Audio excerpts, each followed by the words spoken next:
여러분, 우리 성도들은 교리 설교는 오전으로 돌리고 실천 신앙 설교를 오후에 다시 오후로 바꾸겠습니다. 왜냐하면 오후 시간에 많이 수면을 취하기 때문에 교리를 오전에 하는 게 낫겠더라고요. 우리는 살아가면서 많은 시험을 당합니다. 사람은 여기서 이제 시험이라고 했지만은 우리가 알아야 될 것은 여기서 이 시험이라는 게 마치 무슨 특별한 종류의 시험이라는 생각을 하면 안 되고, 인간이 살아가면서 사람으로서 겪을 수밖에 없는 그런 모든 것들이 다 시험이라고 보면 되는 거예요. 우리는 우리 성도들도 인생을 살면서 많은 시험을 겪어요. 시련을 겪고 어려움도 겪고 난처한 일도 겪고 어이없는 일도 겪고 황당한 일도 겪고 그렇습니다. 왜 그러냐? 우리가 사람이기 때문에 그러는 거예요. 우리가 사람이기 때문에 그래요. 사람이기 때문에. 그럼 그 사람이 또 온전한 사람이면 괜찮아요. 온전한 사람은 괜찮지만 사람은 다 죄의 본성을 가지고 태어납니다. 그래서 구약성경에 보면 사람은 마치 고난을 위해서 이 세상에 태어났다는 그런 말씀이 있을 정도로 우리 인간의 인생은 많은 고난이 있어요. 많은 고난이 있어요. 근데 우리 성도들에게는 특별히 위로가 되는 말씀이 오늘 이 말씀이에요. 저는 이 말씀이 너무 귀합니다. 왜 그러냐면 하나님께서는 사람을 지으셨기 때문에 그 사람이 어떠한 존재인지를 너무나 잘 알고 계시는 거예요. 우리 사람이 재료가 뭡니까? 인간이 재료가 뭐예요? 흙이에요. 흙입니다. 우리가 금이나 음이나 보석으로 지어졌다면은 또 모르겠지만 흙으로 지어진 존재이거든요. 흙으로. 근데 히브리 원어에는 좀 더 구체적으로 보면은 먼지라고 되어 있습니다. 먼지예요, 먼지. 그러니까 우리 인간의 존재는 하나님께서 사람을 지을 때 왜 하나님께서 다른 많은 재료도 있겠는데 왜 하나님께서 흙으로 지었을까? 저는 그게 참 의문이에요. 왜 하나님께서 많은 재료도 있는데 흙으로 지었을까? 그럼 어쨌든 우리 사람은 원재료가 뭐냐? 흙으로 지어졌어요. 그래서 사람이 죽으면 어떻게 됩니까? 흙으로 돌아가죠. 사실 흙으로 돌아가요. 그래서 여러분 오래전에 그 무덤들을 이렇게 어떻게 하다 이렇게 파보면은 거기에 아무것도 없습니다.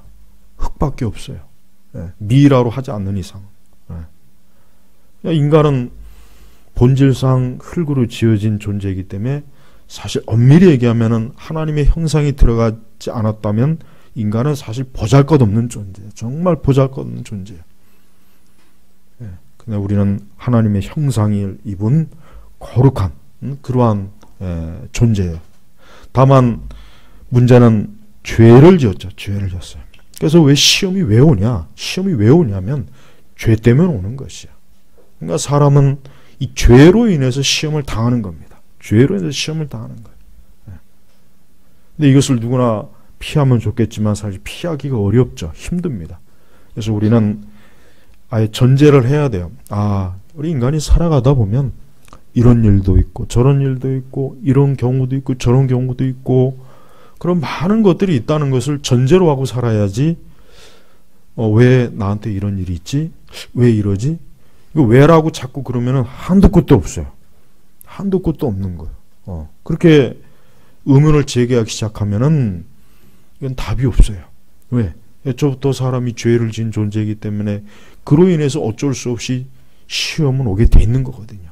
다만 우리는 오늘 이 말씀을 통해서 굉장히 많은 위로를 받을 수 있습니다. 뭐냐면 사람이 감당할 수 없는 시험을 너희가 당한 적이 없으니 사람이 감당할 수 없는. 그러니까 우리 성도들은 이 말씀이 누구에게 주신 말씀입니까? 이 말씀은 특별히 우리 믿는 성도들에게 준 말씀이에요. 이게 고린도 교회 보낸 말씀이잖아요. 일반적인 그저 모든 사람을 지칭한다고 보면 안 됩니다. 사람이 감당할 수 없는, 쉽게 얘기하면은 하나님께서는 우리 성도들이 도저히 감당할 수 없어서 그 시험 때문에 망하고 멸망하고 그 시험 때문에 우리가 마치 무슨 저주를 받은 것 같은 그런 거는 하나님이 허락지 않아요. 그런 거 허락지 않아요. 왜? 13절에 분명히 얘기했습니다. 하나님께서는 신실하셔서, 그러니까 믿을만해서, 하나님 믿을만하다는 거예요. 신실하다는 것은 믿을만하다는 뜻이에요. 사람은 믿을 수 없지만은 하나님 믿을 수 있어요. 사람은 절대 믿을 수가 없습니다. 사람은 누구도 믿을 수 있는 사람은 아무도 없으니까 절대 믿으면 안 되는 거예요. 여러분 그 출국의 그 오길남 박사가 결국은 그 북한에 의해서 그 매수된 그 교포들에게 속은 거예요. 속은 거예요. 그렇게 막 잘해주고 그렇게. 근데 나중에 알고 보니까 이것들이 결국은 나를 북한으로 데려가기 위해서 공작을 펴는 거예요. 그래서 이 사람이 나중에 탈출하고 나서 엄청나게 그 배신감, 결국 나를 이렇게 북한에다가 넘기려고 나에게 그렇게 해줬구나 하는 것을 알게 된 거예요. 배신감. 그러니까 사람은 믿을 수가 없어요. 아무도 믿으면 안 돼요. 남편이 아내를 믿지 마세요. 아내도 남편을 믿을 거 없어요. 아무도 믿으면 안 돼요. 부모도 자식을 믿지 말고 자식도 부모를 믿으면 안 돼요. 오직 하나님만 믿어야 돼요. 오직 하나님만 믿어야지 그 외에는 믿는 게 아니에요. 사람이 사람을 믿는다는 것 자체가 이게 불가능한 거예요. 될 수가 없는 일이고 있을 수가 없는 일이거든요. 애초부터. 우리가 하나님을 믿는 건 그건 당연한 거예요. 그건 마땅히 그렇게 되지만 피조물이 피조물을 믿는 거는 이거는 말이 안 되는 거예요. 그러니까 그걸 잘 알아야 돼요. 성경의 원리예요. 절대 사람을 믿으면 안 돼요. 그래서 성경은 그냥 사람을 사랑하라고 했지 사람을 믿으라는 말은 한 말씀도 없지 않습니까? 신구약 전체 어디에 사람을 믿으라는 말이 어디 있어요? 없어요. 단 한 구절도 없어요. 그냥 사랑하라는 말은 있어요. 복음서에도 마찬가지고 서신서도 마찬가지고 구약성경 어디에도 마찬가지예요. 그러니까 사람은 믿을 수 있는 존재가 아니니까 사람을 믿지 말아라. 사람 믿지 말고 하나님을 믿어라. 하나님을 믿어. 자, 근데 하나님께서 신실하세요. 그러니까 믿을 만한 거예요. 그러니까 하나님은 우리가 하나님을 믿었을 때 절대 하나님께서는 우리의 믿음에 대해서 부도를 내실 분이 아니라는 거예요. 신실하셔서 너희가 감당치 못할 시험을 당하는 것을 허락지 않으시고 그러니까 여러분 우리 그리스도인들은 우리에게 다가오는 모든 것들이 어떤 시험이나 시련이 와도 일단 전제가 뭐냐면 이것도 하나님이 허락하셨기 때문에 오는 거지 하나님께서 나를 보호를 안 하셨거나 나를 돕지 않았거나 나와 함께 하지 않아서 왔다는 생각을 하지 말라는 얘기예요. 그런 생각을 누가 했습니까? 성경에 보면 욥 보십시오. 욥과 같은 고난을 솔직히 누가 당했습니까? 예수님 다음으로 성경에서 가장 많은 고난을 당한 사람이 욥이에요. 근데 그 욥은 하나님께서 다 주신 거니까 하나님께로 다 돌아가는 것이고 다 하나님께서 하시는 거니까 욥은 원망을 안 했잖아요. 그의 아내도 그가 하나님을 저주하고 빨리 죽어라 해도 욥은 흔들리지 않았어요. 그만큼 욥은 어때요? 하나님께서 자기에게 주어진 이런 시험은 내가 감당할 수 있으니까 준 것이지 내가 감당할 수 없으면 하나님이 절대 여기 보니까 허락지 않으시고 허락지 않는다 해서 하나님이 허락하는 거예요. 그러니까 모든 일은 만사는 하나님의 허락하에 이걸 좀 더 다른 용어로 얘기하면 섭리 하나님의 섭리하에 다 진행되는 거지 이게 절대 우연이나 아니면 사람에 의해서 되는 게 아니라 제일 원인은 항상 하나님에게 있는 거예요. 제일 원인이고 제일 원인은 항상 만물의 제일 원인자는 누굽니까? 하나님이란 말이에요. 우리는 어떤 시험을 당할 때 우리는 그 일에 대해서 이상하게 생각하지 말고 이것도 내가 감당해야 될 이유가 있고 이것도 감당해야 되니까 그래서 우리에게 왔다 생각해야 돼요. 그게 사실이거든요. 정말 우리가 감당할 수 없으면 하나님 분명히 말씀하신 대로 감당할 수 없는 시험은 하나님 안 주셔요. 각 사람에 따라서 이 자녀는 이걸 감당할 수 있을 만한 그게 없다. 안 된다. 이런 시험은 하나님이 허락지 않은 거예요. 그러니까 그만큼 하나님께서는 우리 성도들을 우리 각 사람을 다 아시고 그의 체질과 그의 기질과 그의 성향과 그의 모든 것들을 아시기 때문에 거기에 적절하게 맞춰서 시험도 주시는 거고 어려움도 주시는 거고 다 그러는 거예요. 그냥 이유 없이 하나님께서 몰아붙여서 다 시험 주는 그렇지 않습니다. 그러니까 하나님은 다 모든 걸 보고 계셔요. 근데 한 가지 목적이 있어요. 그러면 왜 시험이 오느냐? 그 목적이 있어요. 목적이 있어요. 우선 첫 번째로 우리가 이거 꼭 짚고 넘어가야 돼요. 죄를 지으면 시험이 옵니다. 죄를 지으면 시험이 일단 오게 돼 있어요. 그러니까 우리는 하나님의 말씀과 계명에 순종하면서 따라야 될 책임이 우리에게 반드시 있는 거예요. 그러니까 우리가 만약에 이 책임을 게을리 했는데 시험이 왔다고 했을 때는 우리는 제일 먼저 내가 하나님 앞에 혹시라도 말씀에 불순종하고 계명을 따르지 않았는가를 깊이 살펴봐야 돼. 거기에 문제가 없으면 두 번째는 뭐냐? 연단이에요. 연단입니다. 우리의 믿음을 더 키워주고 우리를 더 기도의 사람으로 만들고 우리를 더 믿음의 사람으로 만들려고 하나님께서 우리에게 그런 목적을 가지고 하나님께서 우리에게 시험을 보내시는 겁니다. 근데 그것조차도 우리가 감당할 수 없는 건 안 보내셔요. 우리가 감당할 수 있게.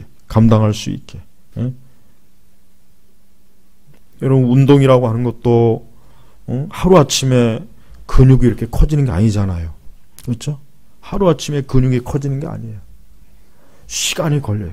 오랜 시간이 걸려서 단계적으로 이렇게 운동을 해야 우리 몸이 거기에 잘 적응해서 몸에 균형 있게 몸이 발달하는 거잖아요.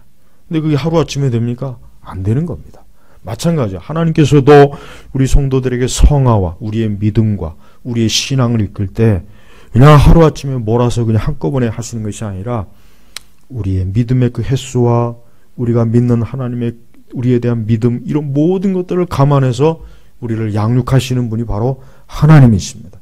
그러니까 하나님께서는 그냥 절대 어떤 필요 없는 거 우리가 감당할 수 없는 것을 하나님께서 덜컥 주셔갖고 그 시험으로 우리가 진탕 고생하는 거 그게 하나님의 뜻이 아니에요. 절대 하나님은 사람이 고통받고 괴로움 당한 걸 하나님 기뻐하지 않습니다. 하나님 그런 분이 아닙니다. 다 우리의 유익을 위해서 모든 게 다 우리의 유익을 위해서이기 때문에 우리는 어떤 시험이나 시련이 왔을 때 감사해야 돼요. 감사하고 그 일에 대해서 절대 하나님 앞에 원망하지 말고 자 거기 보면은 고린도전서 10장 10절에 보면 이런 말씀이 있어요. 거기 같이 한번 읽어볼까요? 10장 10절 10절 같이 읽고 그들 가운데 어떤 이들이 불평하다가 멸망시키는 자에게 멸망당하였으니 너희는 그들처럼 불평하지 마라. 이 광야에서 이스라엘 백성들이 어려움이 오니까 막 하나님을 원망하고 그냥 막 모세와 아론도 원망하고 그냥 불평을 많이 했잖아요. 근데 하나님께서 이 구약의 백성들의 본을 통해서 너희는 그들처럼 그렇게 불평하지 말아라. 왜? 11절에 보니까 그들에게 일어난 이런 일들이 본보기가 되어 말세에 살고 있는 우리를 위한 경고로 기록되어 있다. 우리를 위한 경고로 기록되어 있는 거예요. 그러니까 구약에 있는 구약 백성들의 모든 것들은 우리 성도들이 이게 신약 교회 성도들을 위해서 기록된 거예요. 그러니까 구약에 있는 백성들은 어떻게 보면 참 본보기로 하나님께서 그들을 통해서 섭리하시고 역사하시고 그들을 통해서 하나님이 가르치시고 이런 모든 것들을 보면서 우리 신약의 교인들이 성도들이 구약에 보니까 하나님께서 이렇게 인도하셨구나. 하나님의 백성들이 이렇게 하니까 하나님이 이렇게 하셨구나. 하나님은 또 이렇게 인도하시구나. 그러니까 우리가 절대 구약 성경을 소홀히 하면 안 되는 이유가 바로 거기에 있는 것입니다. 그러니까 다 우리를 위해 본보기가 된 거예요. 본보기야. 그래서 이스라엘 백성들이 광야에서 우상 숭배하니까 하나님께서 그들 하루에 3,000명을 확 죽여버렸어요. 그래서 그들처럼 그렇게 하지 말아라. 우상 숭배하고 영적 간음 그걸 하지 말아라. 응? 또 하나님을 시험하다가 뱀에게 멸망당했어요. 그러니까 뭐야? 그리스도를 시험하지 말자. 다 본보기예요. 다 본보기라. 그러니까 우리가 시험이 왔을 때 그걸 가지고 하나님 원망하거나 그걸 가지고 막 마음에 자꾸 불평을 삼거나 그걸 자꾸 거기에 매여가지고 불신앙을 갖거나 그러지 말라는 거예요. 말하지 말아요. 그리고 하나님은 절대로 어때요? 또 시험 당할 때 하나님 무작정 시험을 보내주시는 분이 아니라 또한 피할 길을 내셔서, 이 피할 길이 뭐냐면 출구입니다. 출구. 피할 길을 내주시는 거예요. 피할 길을. 예. 그러니까 여러분 어떤 시험이 왔을 때 덜컥 겁이 날 때가 있어요. 사실 그렇죠. 야 이거 어떻게 하지? 걱정하지 말라는 거예요. 하나님께서 그때가 되면 그때 피할 길을 열어놓으시니까 지금 피할 길이 없는데 어떻게 하지? 어떻게 하지? 큰일 났네. 내가 이거 망하는 거 아니야? 이것 때문에 내가 결국은 무너지는 거 아니야? 그런 생각하지 말고 시험 당할 때 또한 출구길을 내셔서 피할 길을 내셔서 능히 감당하게 하신다. 이건 모든 면에 해당되는 거예요. 모든 면. 그러니까 우리 성도들이 살아가면서 겪을 수 있는 모든 것들이 다 여기에 해당해. 다 여기에 해당해. 그러니까 시험이 왔을 때 염려하거나 또 자포자기해서 그냥 될 대로 되라지 하고 그냥 죄를 짓거나 불신앙의 길로 가는 것은 그건 미련한 거죠. 믿음이 없는 거예요. 하나님이 지금 모든 걸 하시는데 모든 걸 주관하시는데 그걸 모르고 그냥 당장 당하는 일이 힘들고 괴로우니까 에라 모르겠다. 내 마음 그냥 될 대로 되라지. 하나님도 날 안 돕고 이게 뭐야? 그러니까 그렇게 하지 말라는 거예요. 그렇게 하지 말고 시험 당할 때는 어때요? 피할 길을 주는 피할 길 출구를 내셔서 능히 우리가 감당할 수 있도록 하나님께서 해 주시는 겁니다. 우리 성도들은 이와 같은 하나님의 약속이 있어요. 우리에겐 이런 약속이 있습니다. 이런 약속. 그러니까 이런 약속이 있으니까 우리가 시험이 올 때 그걸 가지고 괴로워할 필요가 있겠습니까? 그걸 가지고 염려할 필요가 있겠습니까? 그것 때문에 두려워할 필요가 있겠습니까? 그것 때문에 앞날에 대해서 캄캄하다고 생각할 필요가 있습니까? 아니에요. 절대로 그렇지 않습니다. 하나님은 다 길을 열어놓으시죠. 하나님 우리의 모든 길을 정하셨기 때문에, 예정하셨기 때문에 하나님께서는 우리가 알지 못하는 내일에 대해서도 예비해 주셨고 장래의 모든 길들을 우리에게 가장 좋게 하나님께서 다 마련해 주셨어요. 그러니까 그걸 믿기 때문에 그걸 믿는 사람들은 그래서 우리는 기뻐하고 감사할 수가 있는 거예요. 그러니까 그걸 믿지 않는 사람이나 그걸 아직 잘 모르는 사람들은 지금 당장 시험이 왔다고 해서 그것 때문에 막 괴로워하죠. 힘들어하죠. 고통스러워하죠. 그것 때문에 원망하죠. 불평하죠. 그래 그렇게 하지 말아라 그랬죠. 그 앞절에 벌써 그렇게 하지 말아라. 그렇게 하지 말고 더 그럴수록 어때요? 더 그럴수록 이것이 내 믿음을 연단하는 시간이구나. 내가 하나님 앞에 훈련을 받는 시간이구나 라고 생각해야 돼요. 하나님은 자기 백성을 온실 속에 놔두지 않습니다. 하나님은 자기 백성을 온실 속에 놔두지 않아요. 자기 백성을 거친 광야로 몰아내요. 그래서 이스라엘도 보십시오. 그 애굽에서 홍해 바다를 건너 바로 그냥 가나안으로 어떻게 좀 이렇게 빼줄 수도 있었을 텐데 꼭 광야를 거치게 하잖아요. 꼭 광야를 거치게 하는 이유가 뭐겠습니까? 그 광야에서 하나님께서 이스라엘 백성들을 연단하고 훈련시키기 위함이에요. 그러니까 그들이 애굽에서 오랫동안 있었기 때문에 그 애굽의 그 때를 벗어나거든요. 그 애굽의 때를, 애굽의 그 더러운 미신과 온갖 잡다한 것들을 딱 벗어내야 돼요. 그러려면 어떻게 되느냐? 적과 꿀이 흐르는 가나안이 아니라 광야. 낮에는 엄청 뜨겁고 밤에는 엄청 춥고 먹을 것도 없고 물도 없고 진짜 하나님께서 주시지 않으면 공급하지 않으면 하루도 살 수 없는 그 광야로 몰아서 이스라엘 백성들을 훈련시키고 연단시키고 나서 그러고 나서 가나안으로 집어넣은 거예요. 그래요 여러분.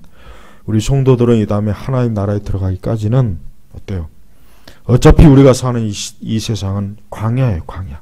광야입니다. 그러니까 광야에서 좋은 걸 볼 생각을 하면 안 돼요. 이 광야는 많은 시련이 있고 어려움이 있으니까 내가 이 광야를 잘 통과하자. 믿음으로 잘 통과하고 기도하면서 통과하고 말씀을 순종하면서 통과하고 그렇게 통과하는 거예요. 통과하는 거예요. 그러니까 그 시간이 지나면은 우리 앞에 뭐가 있습니까? 영생이 있는 거예요. 사실 궁극적으로 우리 성도들에게 출구는 어디냐면 천국입니다. 천국이에요. 우리에게 사실 궁극적인 출구는 어디냐면 천국이에요.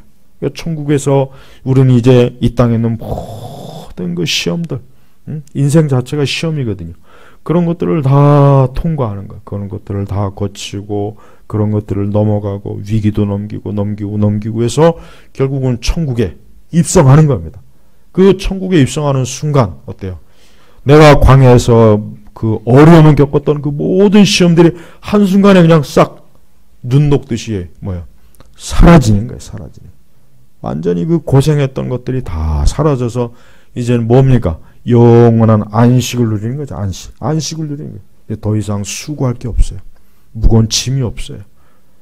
거기서 고생할 것도 없습니다. 질병도 없습니다. 아픔도 없습니다. 눈물이 없다 그랬어요. 그러니까 궁극적으로 우리 성도들에게 있어서 출구는 뭐냐? 천국이다. 천국. 궁극적인 거예요. 궁극적인 거. 예, 우리가 영생을 누리는 그 하나님 나라로 들어갈 때. 그게 우리의 궁극적인 출구고 또 그 전까지 하나님께서는 우리 살아가는 모든 일에 하나님께서 다 피할 길을 내셔. 그러니까 여러분 우리는 장래에 대해서 근심하거나 염려하지 마세요. 염려하지 마세요. 사실 오늘날 사람들이 내일에 대해서 염려 많이 하잖아요. 앞으로 어떻게 하지? 앞으로 어떻게 하지? 많은 염려를 해요. 그러다 보니까 현재를 평안하게 살지 못해요. 그러다 보니까 현재를 평안하게 살지 못하고 항상 늘 염려하는 거예요. 늘 염려하고 늘 그냥 어떻게 하지? 또 그때 가면 또 염려해. 또 그 염려해. 한도 끝도 없어. 한도 끝. 죽을 때까지. 인간이 그렇게 삽니다. 근데 성도들은 그럴 필요가 없어요. 그냥 하나님께서 내 모든 길들을 인도하시고 내가 가야 할 어떤 그 시기와 때가 있으면 그때에 맞게 하나님 길을 열어주시고 그때에 맞게 하나님께서 또 적절하게 환경도 바꿔주시고 다 그런 거란 말이에요. 근데 그런 것들을 그런 것들을 믿음으로 생각하지 못하면 이거는 힘들어요. 골치 아파요. 불안해요. 살 수가 없는 거예요. 어려운 거예요. 그러니까 그렇게 살지 마는 거예요. 그러니까 성도는 제발 하나님 믿지 않는 불신자들과 똑같은 삶을 살면 안 돼요. 우리 성도의 궁극적인 것은 하나님. 여기서 결국은 뭡니까? 하나님께서는 신실하셔서 하나님이 계시잖아요. 하나님이. 그냥 하나님께서 야 너희가 알아서 해라. 시험이면 너희가 알아서 하고 너희 능력과 각자 도생해라. 너희가 알아서 피해라. 난 모르겠다. 하나님이 이렇게 말씀하셨으면 진짜 이건 참 대책이 없는 거지만 아니 하나님께서 이렇게 사람이 감당할 수 있는 시험을 너희가 당한 적이 없으니 하나님께서는 신실하시고 너희가 감당치 못할 시험을 당하는 것을 허락지 않으시고 하나님이 허락하지 않는 거예요. 이 세상 만사는 다 사실은 누가 움직이는 것입니까? 하나님이 하시는 거예요. 여러분 우리는 자꾸 우리 성도들이 이렇게 하나님의 전적인 주권과 하나님의 섭리를 이렇게 자꾸 바라봐야 되는데 자칫하면 제가 아까 분명히 언급한 게 있어요. 하나님은 제일 원인자십니다. 궁극적으로. 하나님은 제일 원인자시. 이걸 잘 알아야 됩니다. 자칫하면은 여러분 우리는 이 세상의 정치나 경제나 세계 질서 2차적인 것만 보고 요 2차적인 것만 보고 자칫하면 하나님께서 세상과 모든 것들을 주관하시는 걸 깜빡 잊어버릴 때가 있어요. 그렇게 되면은 마치 이 세상이 사람의 모든 계획과 뜻 그것으로 다 되는 것 같죠? 천만에 그렇지 않습니다. 제일 원인자 되시는 하나님께서 모든 것들을 섭리하시니까 어때요? 그 다음 2차, 3차 그런 것들이 움직이는 거예요. 하늘에서 태양이 없고 달이 없으면 어떻게 됩니까? 세상이. 그날로 망하는 겁니다. 세상은. 그날로 망하는 거예요. 하늘에 태양이 없으면 어떻게 될까요? 태양광 사업은 그날로 끝나는 거예요. 간단해요. 태양이 있으니까 태양광도 있는 거예요. 똑같습니다. 여러분 세상 만사가요. 우리가 이제 국제 정치나 막 세계 질서, 경제 이런 것들을 봐요. 하나님 모르는 사람들은 모든 걸 그 2차 원인에다 다 원인을 해요. 그러니까 그런 사람들 굉장히 똑똑해 보여요. 야, 너희가 믿는 무슨 하나님이 어딨냐? 이건 다 이런 정책, 저런 결정, 이렇게 되는 거야. 근데 문제는 이 세상의 근본을 누가 세우셨냐 이거야. 하나님이 세웠단 말이야. 여러분 그 천자문 아십니까? 천자문? 이 천자문의 제일 첫 번째가 뭡니까? 하늘천. 하늘천이 나와요. 잘 생각해 보세요. 이 중국 사람들의 이 한자는 참 그게 이 하나님의 지혜가 정말 있어요.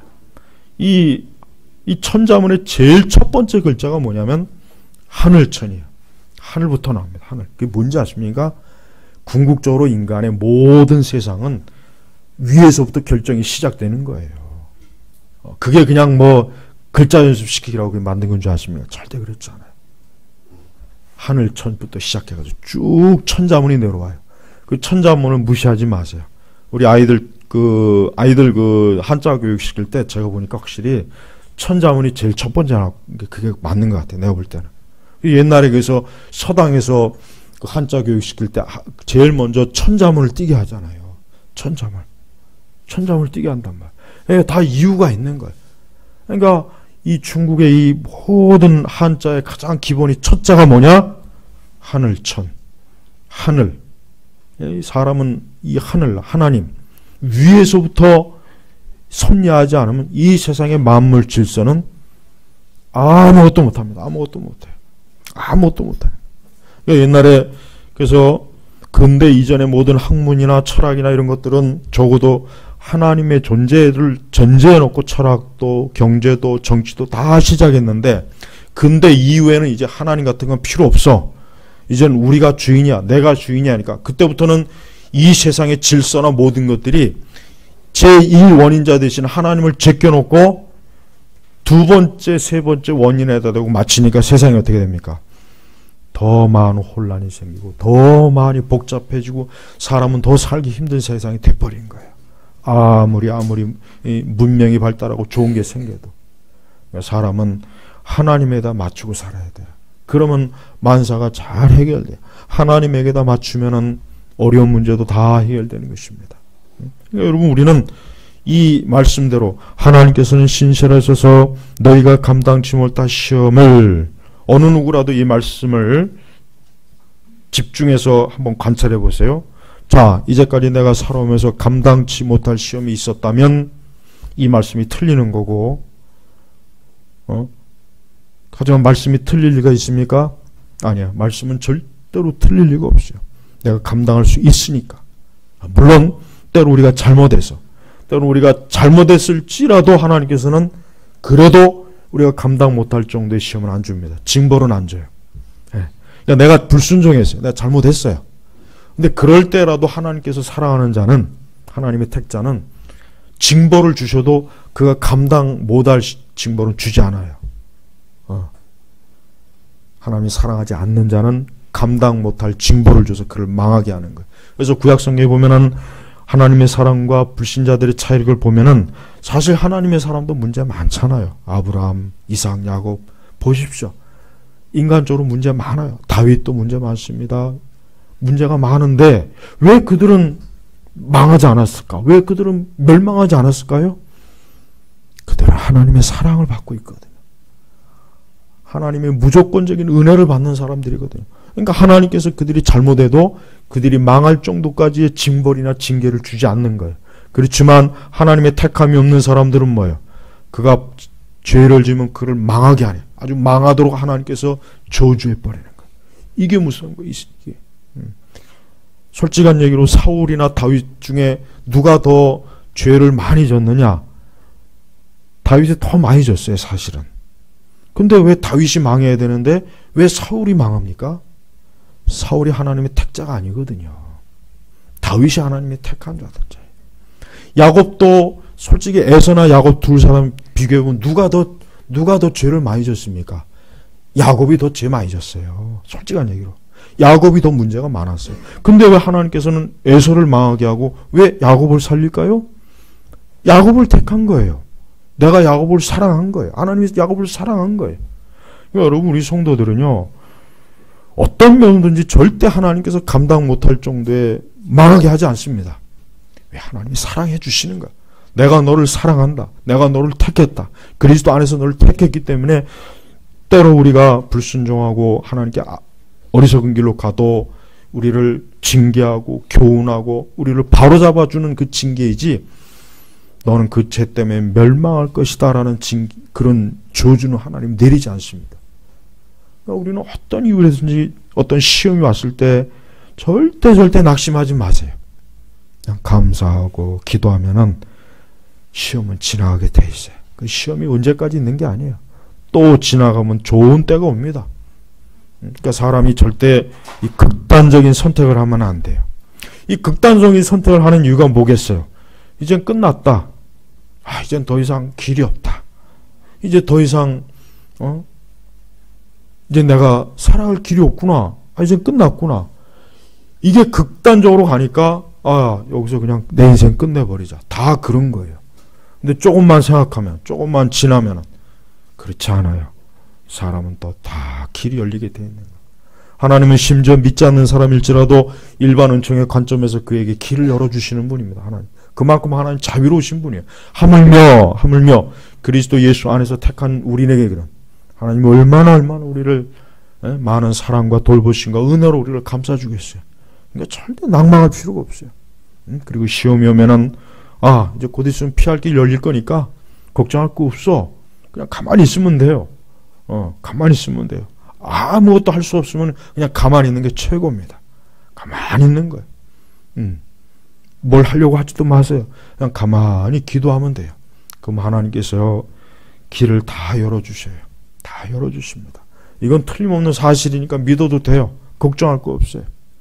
우리 성도는 하나님 믿지 않는 사람하고는 전혀 달라요. 하나님 믿지 않는 사람은 자꾸 안절부절하고 자꾸 조바심 내고 자꾸 그냥 문제 일으키고 그러다가 사고치고 그러다 죄짓고 그러다 자꾸 스스로 더 어려운 길로 가죠. 어려운 길로. 늪지대에 빠진 거야. 늪. 그건 안 믿는 사람이니까 그럴 수밖에 없지만 우리 믿는 사람들은 하나님이 계시니까 절대 우리는 늪에 빠져서 죽지 않습니다. 멸망하지 않아요. 지금 내가 처한 이 상황에서 난 길이 없어. 아니에요. 길이 있어요. 하나님이 예비해 두셨어요. 하나님 정해놓으셨단 말이에요. 하나님 모든 걸 만세 전부터 예정하시는 분입니다. 우리는 예정에 대해서 자칫 잘못하면 구원만 예정하셨겠죠. 천만에. 그렇지 않습니다. 모든 걸 다 예정해 놓으셨어요. 모든 걸 예정해 놓으셨어요. 모든 걸 예정해 놓으셨다니까요. 그러니까 우리는 하나님의 그 예정을 그렇게 봐야 돼요. 그런 관점으로 봐야지 구원만 예정해 놓으셨겠지. 그리고 나머지는 그냥 내가 알아서 하는 거겠지. 아닙니다. 예정론을 그렇게 이해하면 안 되겠죠. 그러면 그건 운명론밖에 안 되는 거예요. 예정론은 모든 걸 아주 세밀한 것까지. 그래서 예수님은 하나님께서는 사람의 우리에게 머리털까지도 셌잖아요. 머리털. 그 표현이 참 재밌는 표현이지만서도 굉장히 하나님이 얼마나 세심하게 우리를 돌봐주시고 우리를 사랑하는지를 그 표현해 주신 거예요. 우리의 모든 것들을 어느 하나도 하나님의 손길에서 벗어남이 없는 거라니까요. 그래서 여러분, 우리 예수 그리스도를 믿는 사람들은 뭘 하든지 하나님께서 이렇게 다 준비해 주셨고 예배해 놓으셨고 피할 길도 다 정해 놓았고 우리는 그냥 가만히 있으면 되는 겁니다.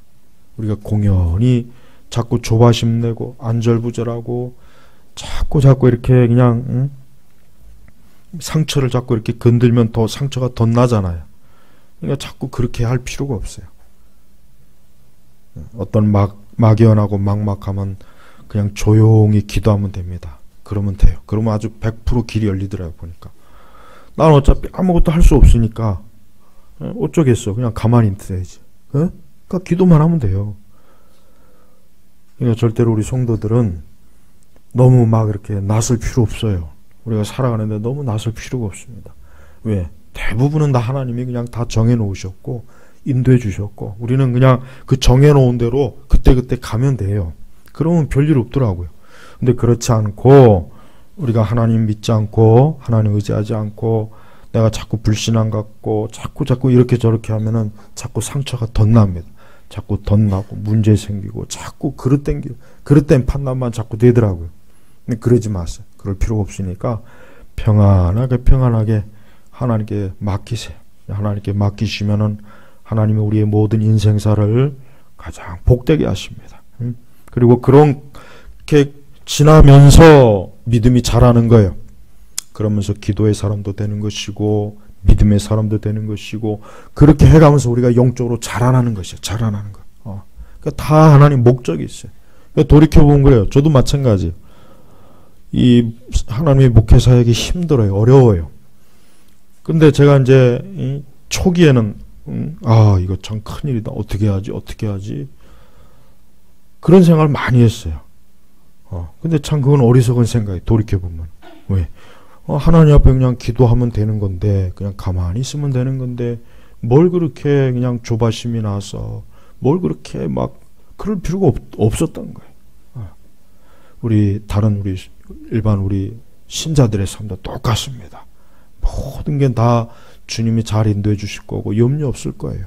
중요한 것은 우리 성도들은 매사에 하나님의 뜻을 항상 늘 거기에 맞추라 해요.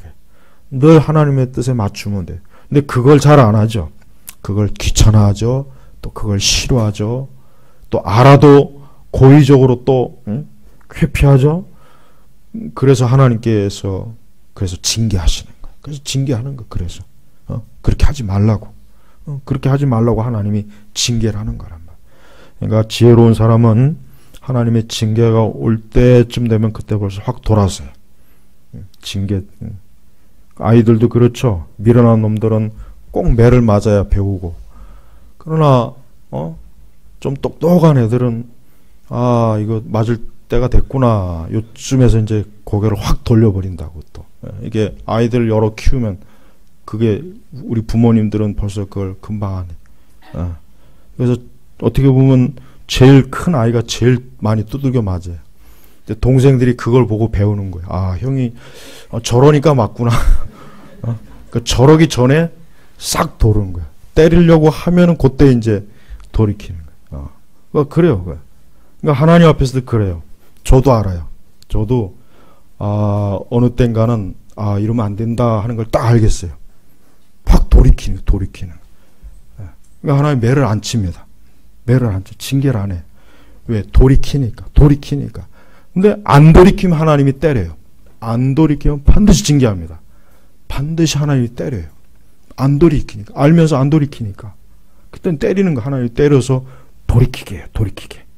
하나님 정말 그러십니다. 그러니까 신앙생활을 어느 정도 하면 압니다. 어느 정도 하면 내가 이제 이쯤에서 이제 요거 이렇게 돌이켜야지 계속 이대로 가면 반드시 하나님 나 때릴 거다. 그걸 알아요. 신앙생활에 오랜 경험이 있으면 그걸 압니다. 근데 그걸 좀 배워야 돼. 그걸 배워야 돼. 요쯤에서 이제 돌이켜야지. 빨리. 안 그러면 하나님 분명히 이거 채찍으로 때릴 거야. 틀림없습니다.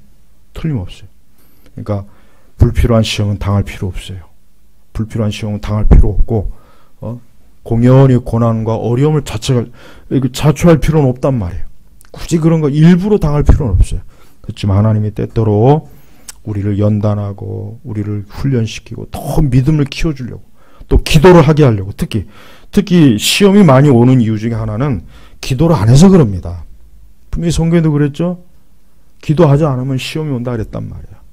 저는 그거를 아주 너무 뼛속까지 알기 때문에 기도를 스스로가 어쨌든 기도가 힘들고 어려울 때도 이거 기도 안 하면 분명히 어떤 식으로 문제가 생길 거야. 틀림없어.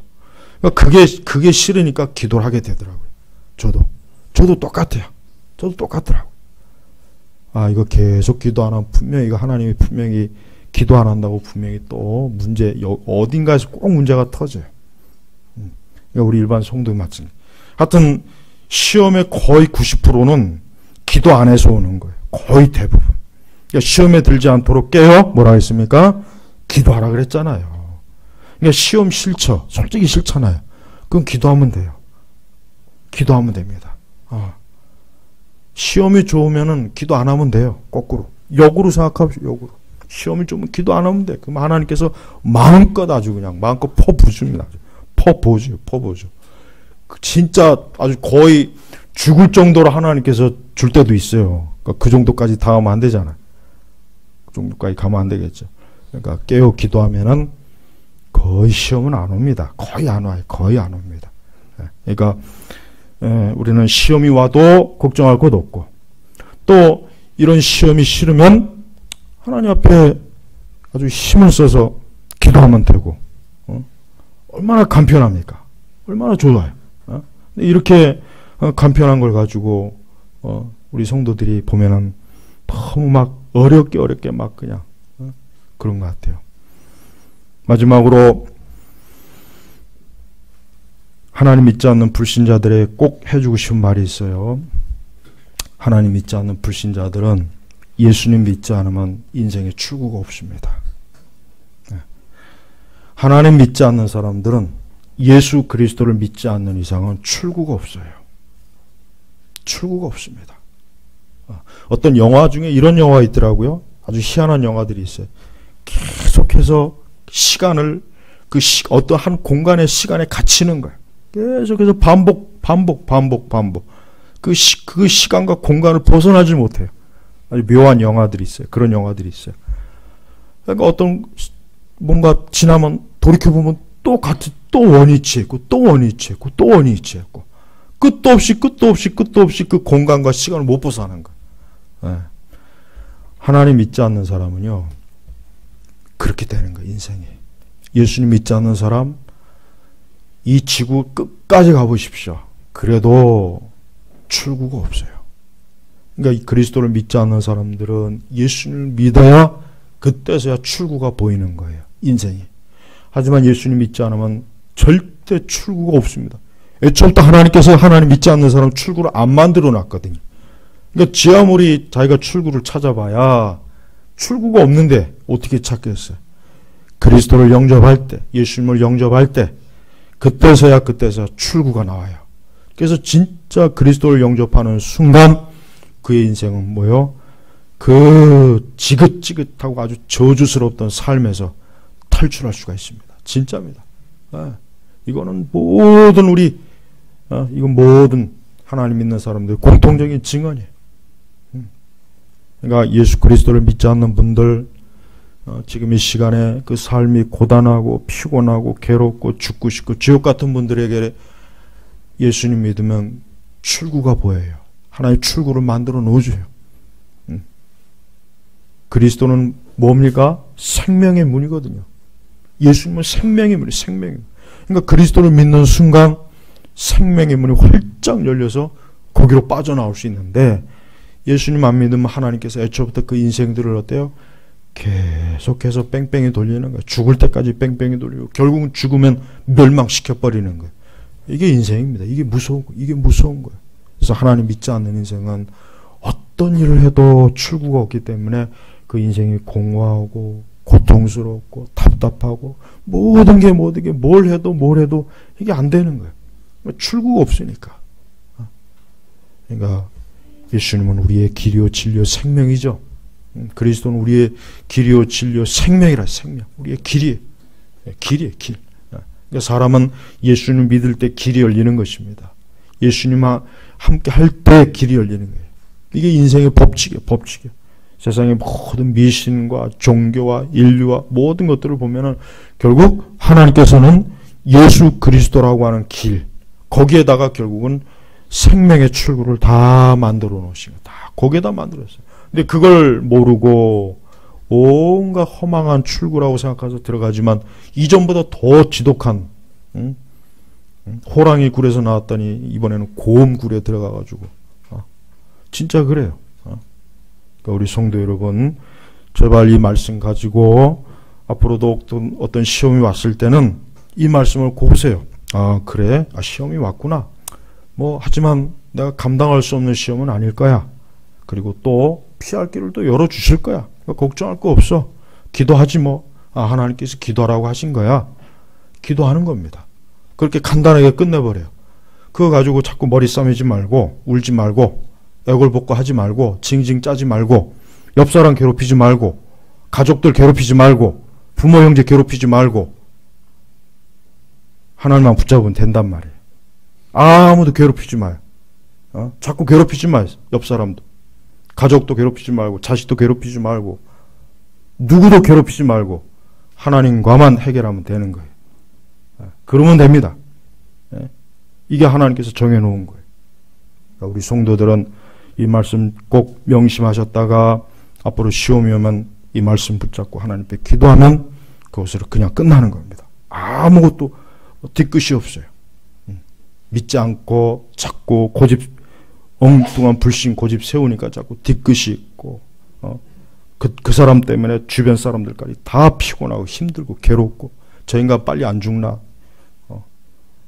그렇게 취급받고 싶지 않으면은 어떤 하나님 외에는 아무것도 믿지 말고, 시험이 와도 하나님 믿을 수 있는 사람이니, 믿을 수 있는 분이니까, 신실하다고 하셨으니까 하나님만 붙잡으면 된다, 산다, 이렇게 나아가면 된다 이거예요. 우리 제나바교육 성도는 제발 하나님 믿는 사람답게 살아야 돼요. 하나님 믿는 사람답게 살아야지. 불신자들하고 비슷하게 살면은 그거 아니죠. 창피하죠. 부끄럽지 않습니까? 그렇게 하지 말고 제발 하나님 믿는 사람답게 시험이 왔을 때 잘 이겨내시길 주의 이름으로 축복합니다. 기도하겠습니다. 아버지 하나님 감사합니다. 오늘 이 시간에도 하나님께서 우리에게 주신, 우리에게만, 언약의 백성들에게만 주신 이 약속의 말씀을 붙잡습니다. 주여, 고난과 시험이 많은 세상에서도 가볍게, 가벼운 발걸음으로, 기쁨으로 천국으로 가는 길로 복되게 갈 수 있도록 우리 모두를 이끌어 주시옵소서. 예수님의 이름으로 기도 올렸습니다. 아멘.